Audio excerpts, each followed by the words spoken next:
What's up, good people? David Taub here, coming to you from nextlevelguitar.com, and we've been getting lots of emails asking for a basic blues guitar lesson, so I thought I would do a little lesson about the 1-4-5 and a 1-4-5 rhythm.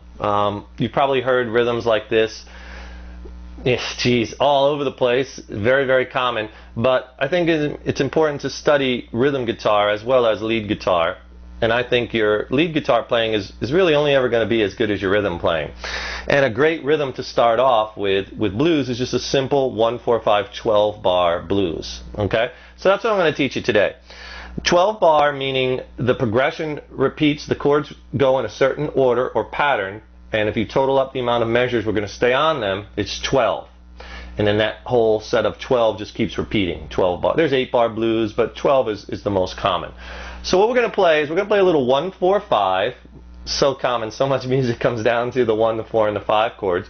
In the key of A, in the key of A, your A is your 1 chord, your D is the 4 chord, and the E is the 5 chord. 1, 4, 5. And what we're going to play is I'm going to play with a little pinky embellishment, and you're going to get this kind of sound.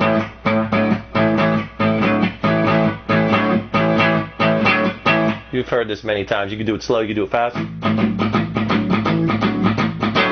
Doing it with a palm mute, you could do it.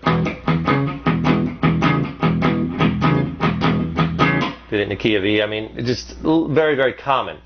And then, so I'm going to explain to you the actual number of times on each chord, and I'm going to show you up close what I'm doing. So to play a 12 bar, you're going to stay on the 1 chord or the A for 4 bars or 4 measures. And just count it off like 1 and 2 and 3 and 4. 8th note, that's 1 measure, 2 and 2 and 3 and 4, 2 measures, 3 measures, 4 measures. Then after you're on the 1 chord for 4 measures, you go to the 4 chord for 2 measures. So we'll go to the D chord for 2 measures. 1 and 2 and 3 and 4 and 2 and 2 and 3 and 4. Then back to the 1 chord for 2 measures. 1 and 2 and 3 and 4 and 2 and 2 and 3 and 4. Then you got to go up to the 5 chord for 1 measure, 2 and 3 and 4, and to the 4 chord for 1 measure, 1 and 2 and 3 and 4, and then back to the 1 chord for 1 measure, 1 and 2 and 3 and 4, and then we'll do what's called a turnaround. Well, we'll turn back around to the 1. Maybe we'll do something like this. Probably heard that a lot, where I just go from the 4 chord, then I go to the, play a half step up, or the blue note in that key, to the 5 chord, you get that little turnaround. We could also stay on the 5 chord, because that 5 resolves so nicely to that 1. So if you add up all those amount of measures that were on each of those chords, it's 12, and that's where the 12 bar comes from.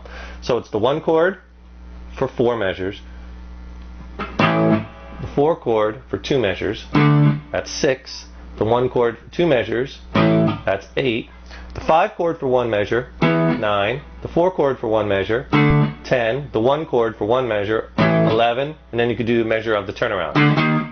12, okay? Sounds complex, but after a while you'll just get this hang of it. And it's whenever you get together with other musicians, a lot of times it's like, let's just play a 1-4-5, because everyone knows it. It's so important. So I'll play through the whole thing, but before I do that, I want to wheel up the camera close and show you how I'm using my pinky to embellish the chords. Okay, what I'm doing to get this sound with my pinky is I'm playing, for all of these chords, I'm playing just the 5th chord, just a 2-note chord, the root and the 5th. So for the A, I'm playing 5th fret on the A, on the low E string, the A note, and the 7th fret on the A string, the E note. And then when I go to the D chord, I'm playing the 5th fret on the A string, the D note, and the A note, which is the 7th fret on the D string. And then when I go to the E chord, I'm playing the E 5th, which is the 7th fret on the A string, and the 9th fret, the B note, on the D string. 1, 4, 5. But what I'm doing is I'm skipping a fret, and then with my pinky, I'm grabbing, I'm playing that chord, which is basically, I'm just grabbing a whole step away from my 3rd finger. I'm grabbing the pinky on that A string, and that's how I get that down, down, down.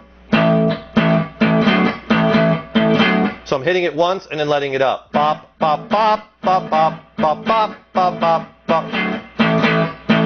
And same thing on the 4 chord. Except the pinky now drops down to the D string. See, that's all that is. Same thing when I go up to the E chord.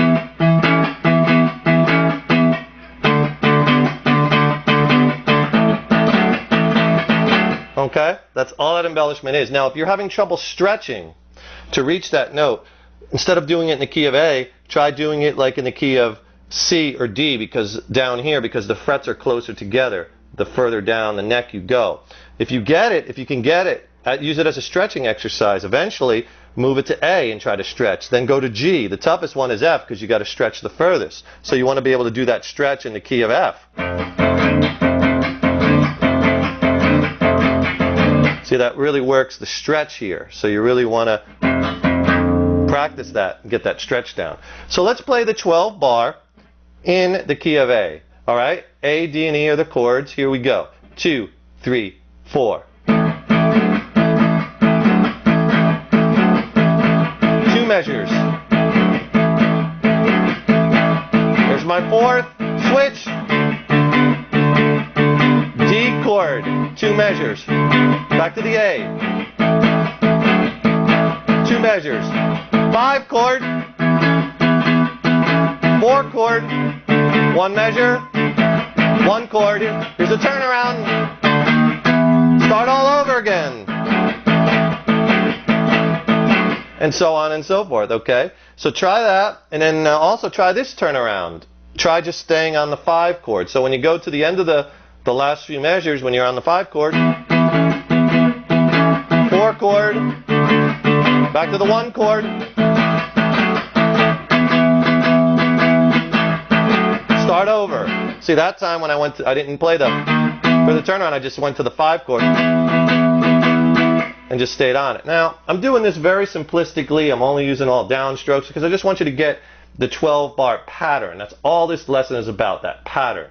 4 measures on the 1, 2 measures on the 4 chord, and so on and so forth. So get that pattern down and then start playing it in different keys. In G, you can even do it with a palm mute. Lay your palm right on the strings.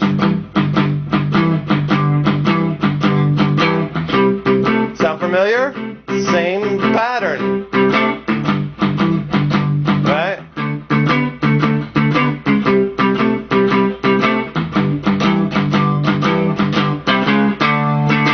Try it when you get good at it quicker.